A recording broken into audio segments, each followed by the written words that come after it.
आज मुख्यमंत्री डॉक्टर मोहन यादव जी की अध्यक्षता में कैबिनेट की बैठक संपन्न हुई है। 10 जुलाई को गुरु पूर्णिमा के अवसर पर प्रदेश के सभी स्कूल्स और कॉलेजेस में 2 दिवसीय गुरु पूर्णिमा उत्सव का कार्यक्रम आयोजित किया जाएगा, ऐसा मुख्यमंत्री जी ने निर्देशित किया है, जिसमें सभी जनप्रतिनिधि, प्रबुद्ध नागरिक, गुरुजन एवं साधु संतों की भागीदारी सुनिश्चित होगी। हम सब के लिए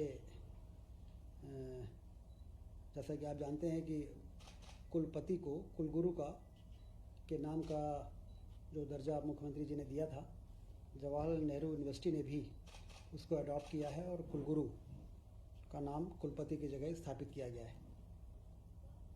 रक्षाबंधन पर लाडली बहनों को 250 रुपये की वित्तीय सहायता की राशि की वृद्धि होने वाली है। 9 अगस्त को रक्षाबंधन है। उस दिन 1,27,00,000 लाडली बहनों को अब 250 बढ़ाकर और ये 1,500 रुपये हो जाएगा।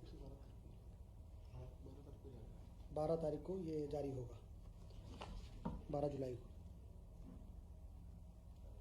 निषाद राज सम्मेलन का आयोजन होने जा रहा है। 10 जुलाई को निषाद राज जयंती में निषाद राज सम्मेलन होगा, जिसमें मत्स्य पालन के क्षेत्र में कार्यरत व्यक्तियों के कल्याण के लिए योजनाएं वहां पर घोषित होंगी। इस सम्मेलन में पारिश्रमिक दरों में वृद्धि, बोनस वितरण, विश्राम हेतु जलाशयों के किनारे प्लेटफॉर्म की स्थापना एवं 5 करोड़ की लागत से आधुनिक केवट प्रशिक्षण संस्थान की भोपाल में स्थापना की जाना प्रस्तावित है। ये माझी और केवट समाज निषाद राज से सम्मेलन और निषाद राज जयंती के अवसर पर एक बड़ी सौगात इस समाज के लोगों को मिलेगी। विजन डॉक्यूमेंट 2023 से 28 के बीच में सभी विधायकों को बना के तैयार करना है अपने क्षेत्र का एक समग्र विकास की योजना। उसमें प्रभारी मंत्री अपने प्रभार जिलों में जाएंगे और विधायकों के साथ बैठक करके उनसे चर्चा करके और उनके सभी के विजन डॉक्यूमेंट बन जाएं और उस विजन डॉक्यूमेंट के आधार पर आने वाले अनुपूरक बजट में बजट का प्रावधान हो सके, जिससे विकास के काम जो चल रहे हैं वो लगातार चलते रहें। 2028 में सारा विजन एक तरीके से कंप्लीट हो सके, ऐसा मुख्यमंत्री जी ने निर्देशित किया है। लुधियाना में मध्य प्रदेश में निवेश के अवसरों पर इंटरैक्टिव सत्र हुआ है 7 जुलाई को। 400 से अधिक उद्योग प्रतिनिधियों ने इसमें हिस्सा लिया। 15,606 करोड़ के निवेश प्रस्ताव प्राप्त हुए हैं। 20,275 से अधिक रोजगार सृजित होने की संभावना है। मुख्यमंत्री जी की विदेश यात्रा प्रस्तावित है 13 से 19 जुलाई, दुबई और स्पेन की। इसमें व्यावसायिक बैठकें होंगी, विभिन्न कंपनियों के साथ 1-to-1 मीटिंग होगी।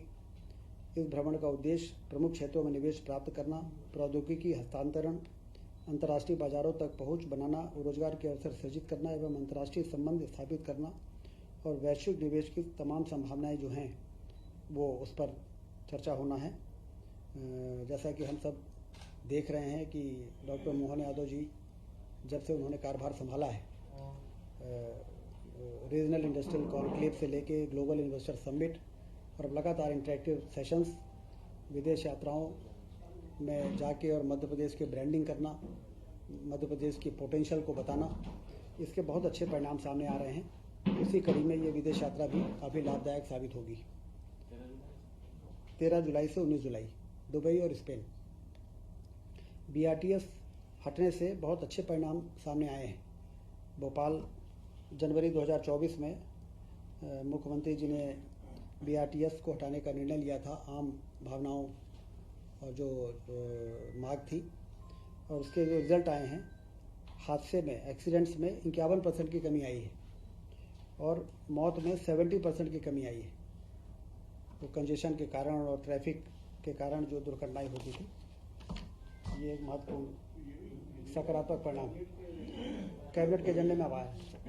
कैबिनेट के पहले जो ऐसे महत्वपूर्ण विषय पर चर्चा होती है उसकी भी जानकारी आपको देने से वो पूरा एक शेयर हो जाता है।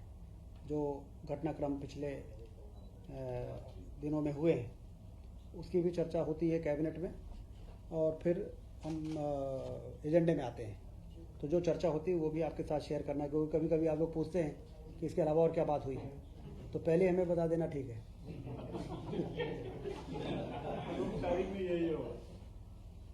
Lake view residency hotel Bhopal को पूरी तरह से उसका रीडेवलपमेंट का प्रस्ताव कैबिनेट में पास हुआ था। आज DBFOT जो PPP मोड पे ये काम के टेंडर ऑलरेडी फ्लोट हो चुके हैं, उसमें निवेश संवर्धन की दिशा में एक महत्वपूर्ण फैसला लिया गया है कि इसमें पंजीयन और मुद्रांक शुल्क जो भी डेवलपर आएगा उस राशि की प्रतिपूर्ति की जाएगी, जिससे इन्वेस्टर फ्रेंडली हो और अच्छे बड़े ग्रुप्स आए यहाँ पर और एक अच्छा होटल वहाँ पर बना सके। डिस्ट्रीब्यूशन कंपनीज जो हैं, बिजली वितरण कंपनी, उसमें एक बहुत महत्वपूर्ण फैसला हुआ है। 49,263 नवीन पद की स्वीकृति हुई है। इससे इसकी जो संगठनात्मक संरचना है उसको मजबूती मिलेगी और अल्टीमेटली पावर जनरेशन और ट्रांसमिशन के बाद डिस्ट्रीब्यूशन जीरो ग्राउंड पर परफॉर्मेंस के आधार पर ही अच्छी गुणवत्तापूर्ण बिजली उपभोक्ताओं को मिल पाती है। तो मैन पावर की कमी जो लंबे समय से महसूस हो रही थी, उसको दूर करने के लिए 49,263 नए पद मंजूर किए गए हैं, सभी कंपनियों में, तीनों को मिला के वितरण कंपनी।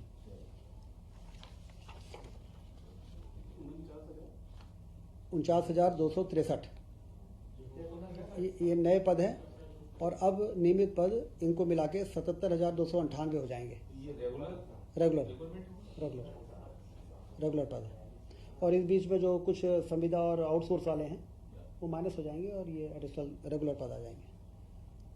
प्राइस सपोर्ट स्कीम के अंतर्गत ग्रीष्मकालीन मूंग एवं उड़द उपार्जन हेतु निःशुल्क शासकीय प्रतिपूर्ति, हानि की प्रतिपूर्ति एवं रबी विपणन 2024-25 में लक्ष्य से अधिक उपार्जित ग्रीष्म मूंग की स्वीकृति मिली है, क्योंकि लगभग 20 लाख टन मूंग के उपार्जन की संभावना है और हमें भारत सरकार से 3.51 लाख जो खरीदी की मंजूरी मिली है, उसके लिए कैबिनेट ने ये प्रस्ताव पारित किया है कि केंद्र सरकार को और हम एक पत्र लिखें और 8,57 लाख मैट्रिक टन जो टोटल उपार्जन का 40% होता है, उसकी मंजूरी के लिए केंद्र सरकार को पत्र लिखने का फैसला कैबिनेट में हुआ है।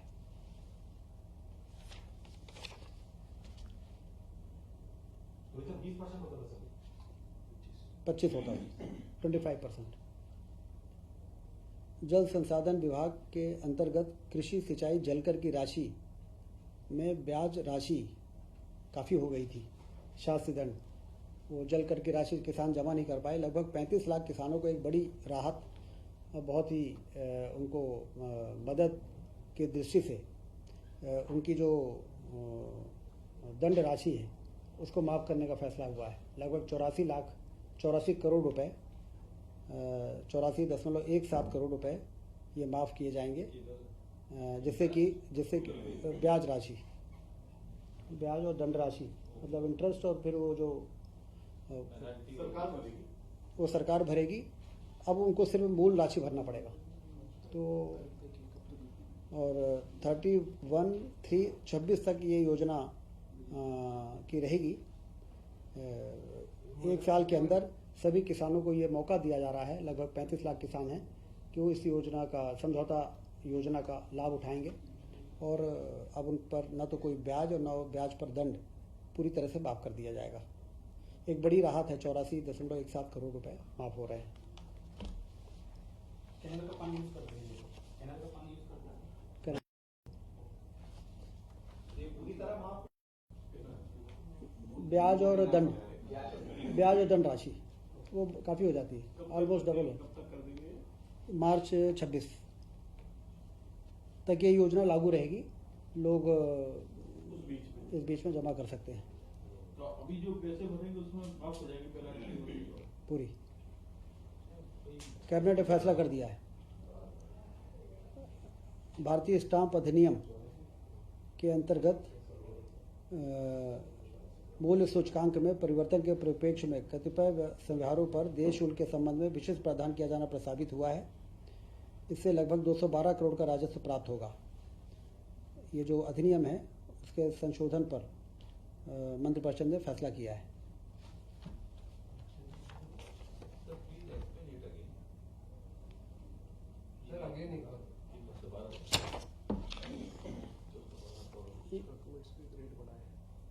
ये भारतीय स्टाम्प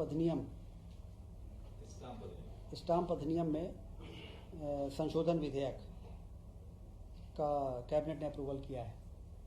इससे लगभग 212 करोड़ का राजस्व प्राप्त होगा। इसके मूल सूचकांक में परिवर्तन के परिप्रेक्ष्य में कतिपय समव्यवहारों पर देश शुल्क के संबंध में विशेष प्रावधान किया जाना प्रस्तावित है। अब ये डिटेल जब आएगा तो आपको और एक्सप्लेन किया जाएगा। धरती आबा जनजाति ग्राम उत्कर्ष अभियान ये महत्वाकांक्षी योजना है। जनजाति क्षेत्र में प्रधानमंत्री जी ने जनजाति क्षेत्रों के विकास के लिए जनमन योजना, धरती आबा जनजाति ग्राम उत्कर्ष अभियान, इस प्रकार के जो कार्यक्रम जिसमें कि इंफ्रास्ट्रक्चर से लेके और तमाम बुनियादी सुविधाएं एक विशेष अभियान के अंतर्गत इन क्षेत्रों में पहुंचाई जा सके, उस दिशा में 66 नवीन आंगनबाड़ी केंद्रों की स्वीकृति, संचालन पद की स्वीकृति एवं आंगनबाड़ी केंद्र भवनों के निर्माण का ये जो प्रस्ताव था वो मंजूर हुआ है। 2025-26 से 2028-29 तक इस योजना अवधि में 19.91 करोड़ का व्यय अनुमानित है। इसमें केंद्र की राशि होगी 10.45 करोड़ और राज्य की होगी 9.46 करोड़। ये आंगनबाड़ी केंद्र और उसके में जो आंगनबाड़ी कार्यकर्ता, सहायिका और पर्यवेक्षक के जो पद होते हैं वो मंजूर हुए हैं।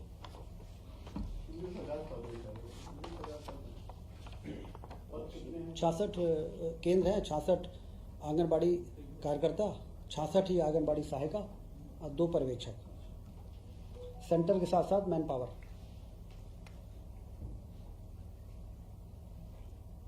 कैंपा का जो फंड होता है, जो हमारी वन भूमि डाइवर्ट होती है, तो उस भूमि के डाइवर्जन की जो राशि होती है वो कैंपा फंड में जाती है भारत सरकार, और वे भारत सरकार से संबंधित राज्यों को वापस आती है। तो 1478.38 करोड़ के उपयोग की स्वीकृति, जो कैंपा का फंड हमारे हिस्से का हमको मिला है, उसके उपयोग की स्वीकृति आज कैबिनेट ने दी है, जिसमें विभिन्न प्रकार के काम होंगे।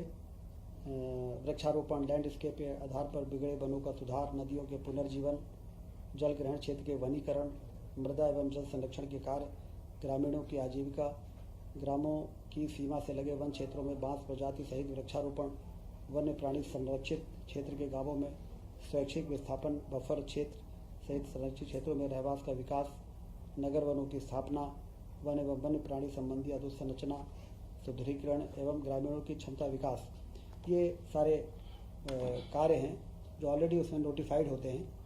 कैंपा की राशि केंद्र सरकार से प्राप्त करने में राज्य शासन ने सफलता प्राप्त की है और कार्यों का अनुमोदन भी करा लिया है। सर ये अमाउंट कैसे बता देंगे कैंपा? 1478.38 करोड़ ये वार्षिक कार्य योजना में ये राशि हमको मिली है, जो हमारी ही राशि हमारे ही वन क्षेत्र के डाइवर्जन के बाद जो होती है उसको समय समय पे हम उसको प्राप्त करते हैं और उस पर फिर वन क्षेत्र के सुधार में अन्य कार्यों में लगाते हैं।